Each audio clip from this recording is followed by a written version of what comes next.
దేవుని నామమునకు మహిమ కలుగునుగాక. నా ప్రియ సహోదరి సహోదరులారా, ఈ మాటలు వినుచున్న మీ అందరికీ ఈ సమయమున మన రక్షకుడైన మన ప్రభు అయిన యేసుక్రీస్తు వారి అతి శ్రేష్టమైనటువంటి నామములో మీ అందరికీ వందనములు తెలియచేస్తూ ఉన్నాను. కొద్ది నిమిషాలు దేవుని వాక్యాన్ని ఈ సమయంలో మనము విందామండి. మన ఆత్మీయ జీవితాలను బలపరుచుకుందాం. లూకాసు వార్త 15వ అధ్యాయంలో ప్రభువు చెప్పినటువంటి 3 ఉపమానాలలో క్రైస్తవ లోకానికి చాలా సుపరిచితమైనటువంటి ఒక ఉపమానము అక్కడ వ్రాయబడి ఉన్నది. తప్పిపోయిన కుమారుడు, ఇంగ్లీష్లో ప్రోడిగల్ సన్ లేక లాస్ట్ సన్ అని కూడా అంటారు. ఆ ఉపమానము నుండి ఒక చిన్నపాటి సందేశాన్ని ఈరోజు మనము విందాం. లూకాసు వార్త 15వ అధ్యాయం 11వ వచనం నుండి 22వ వచనం వరకు మనము ధ్యానించగలిగితే ఎన్నో ఆత్మీయ పాఠాలు మనము నేర్చుకునవచ్చును.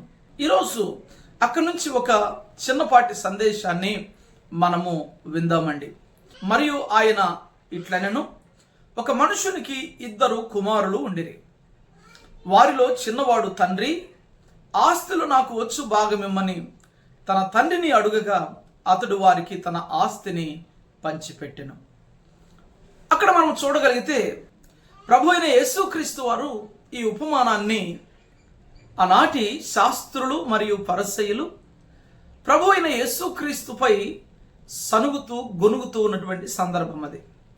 లూకాసు వార్త 15వ అధ్యాయం 1-2 వచనాలలో సందర్భం మనకు కనిపిస్తూ ఉంది. ఈ ఉపమానాన్ని ప్రభు అయిన యేసుక్రీస్తు వారు ఎందుకు చెప్పాడు అని. అక్కడ శాస్త్రులు పరిసయ్యులు ప్రభు అయిన యేసుక్రీస్తు వారిని నోటికొచ్చినట్లు మాట్లాడుతూ ఉన్నారు. ప్రభు అయిన యేసుక్రీస్తు వారిని చాలా విమర్శిస్తూ ఉన్నారు. ఎందుకు విమర్శిస్తూ ఉన్నారంటే, యేసు ప్రభు వారు ఆనాటి సుంకరులు పరిసయ్యులతో భోజనము చేస్తూ ఉన్నాడు. ఆ కారణము చేత ప్రభు అయిన యేసుక్రీస్తు వారిని ఈయన పాపులను చేర్చుకుంటూ ఉన్నాడు, పాపులతో సహవాసం చేస్తూ ఉన్నాడు, పాపులతో సంభాషణ చేస్తూ ఉన్నాడు, పాపులతో భోజనము చేస్తూ ఉన్నాడు.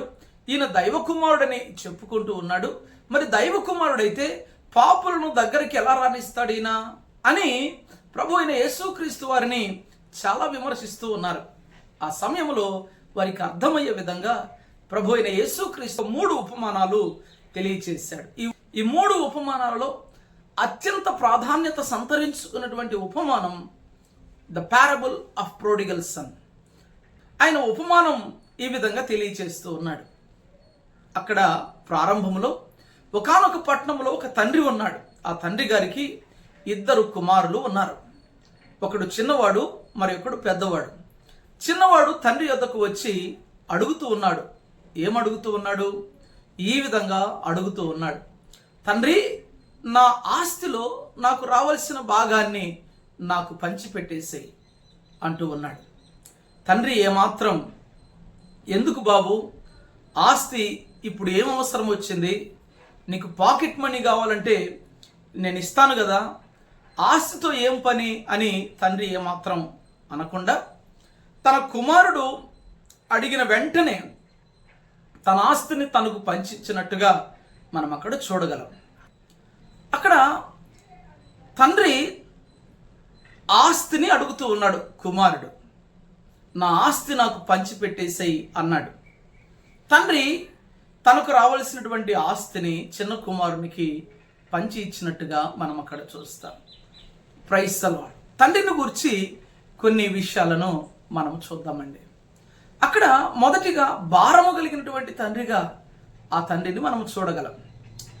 ఎందుకు భారము కలిగినటువంటి తండ్రి అని నేను అంటూ ఉన్నానంటే, ఆ తండ్రి తన కుమారుల కొరకు కొంత ఆస్తిని సమకూర్చాడు. హల్లెలూయా. ప్రియ దేవుని బిడ్డలరా, తండ్రి తన బిడ్డలకు ఆస్తిని సమకూర్చేవాడుగా ఉండాలి. కొందరు తండ్రులు ఎలా ఉన్నారంటే, వారు సంపాదించిన కానీ వారు ఏమాత్రం తమ బిడ్డల కొరకు దాచకుండా వారు తాము సంపాదించినటువంటి ధనాన్ని తమ ఇష్టానుసారంగా తాగుతూ ఉన్నటువంటి తండ్రులు నేటి సమాజంలో మనం చూస్తాం. మరికొంతమంది తల్లిదండ్రులు తమ పిల్లల కొరకు ఆస్తిని సమకూర్చరండి. కొందరు అప్పులు చేసేటువంటి వారు, మరికొందరు తాము సంపాదిస్తున్నటువంటి ధనాన్ని విచ్చలవిడిగా ఖర్చు చేసేటువంటి తల్లిదండ్రులు నేటి సమాజంలో ఉన్నారు. అయితే ఈ తండ్రి ఎలాంటి వాడంటే తన బిడ్డల కొరకు ఆస్తిని సమకూర్చినట్టుగా మనం చూస్తాం. పరిశుద్ధ బైబిల్ గ్రంథంలో ఒక మాట మనం చూద్దామండి. సామెతల గ్రంథం 13వ అధ్యాయం 22వ వచనాన్ని మనం అక్కడ చూద్దాం. సామెతల గ్రంథం 13వ అధ్యాయం 22వ వచనం. మంచివాడు తన పిల్లల పిల్లలను ఆస్తికర్తలనుగా చేయును, పాపాత్ముల ఆస్తి నీతిమంతులకు ఉంచబడును. నా ప్రియ దేవుని బిడ్డలారా, మంచి తండ్రి తన పిల్లల కొరకు ఆస్తిని సమకూర్చేవాడుగా ఉండాలని దేవుని వాక్యం మనకు తెలియచేస్తూ ఉంది. ప్రభు అయిన యేసుక్రీస్తు వారు ఆ ఉపమానములో చెబుతున్న తండ్రి కూడా ఒక మంచి తండ్రిగా ఉన్నాడండి. తన బిడ్డల కొరకు ఆస్తిని సమకూర్చాడు. ఇక్కడ కూడా మనం చూడగలిగితే సామెతల గ్రంథం 13వ అధ్యాయం 22వ వచనంలో కూడా సామెతల గ్రంథకర్త అయినటువంటి సొలొమోను గారు ఈ మాటను తెలియచేస్తూ ఉన్నాడు. ఏమని మాట్లాడుతూ ఉన్నాడంటే, మంచివాడు తన పిల్లల పిల్లలను ఆస్తికర్తలనుగా చేయును, పాపాత్ముల ఆస్తి నీతిమంతులకు ఉంచబడును. ఇక్కడ భారము కలిగినటువంటి తండ్రి మనము చూస్తూ ఉన్నాం. ఆ భారము కలిగినటువంటి తండ్రి ఎలా ఉంటాడంటే మంచివాడుగా ఉంటాడు. మంచివాడు తన పిల్లల పిల్లలను ఆస్తికర్తలనుగా చేస్తాడంట. హల్లెలూయా. మనము పరిశుద్ధ బైబిల్ గ్రంథములో ఇలాంటి ఈ కోవకు చెందినటువంటి తల్లిదండ్రులను అక్కడక్కడ మనము చూస్తాం. ఫర్ ఎగ్జాంపుల్ అబ్రహాం, ఆదికాండ గ్రంథం 24వ అధ్యాయములో దేవుడు అబ్రహామును అన్ని విషయాలలో ఆశీర్వదించాడంట. అబ్రహాము కొంత ఆస్తిని తన కుమారుడైన ఇస్సాకు కొరకు సమకూర్చాడు. Praise the lord. హల్లెలూయా. ఇస్సాకుకు వివాహ సంబంధాన్ని చూడడానికి తన ఇంటి పెద్ద దాసుడైనటువంటి ఎలియాజరును పిలిపించి అన్ని విషయాలు తనతో సంభాషించి అబ్రహాము పెద్ద దాసుని ఇస్సాకు గారికి సంబంధాన్ని చూడడానికి పంపిస్తాడండి. ఆ సమయంలో లాబాను తనను ఇంట్లోనికి ఆహ్వానిస్తాడు. ఏమని ఆహ్వానిస్తాడంటే, యెహోవా చేత ఆశీర్వదించబడినటువంటి వాడా, బయట నిలువనేలా లోపలికి రా అన్నాడు. హల్లెలూయా. నా ప్రియ దేవుని బిడ్డలారా, అక్కడ యజమానుడు ఆశీర్వదించబడినటువంటి వాడు. యజమానుడు ఇంటిలో పనిచేస్తున్న ఎలియాజరు కూడా ఆశీర్వదించబడినటువంటి వాడుగా ఉన్నాడు.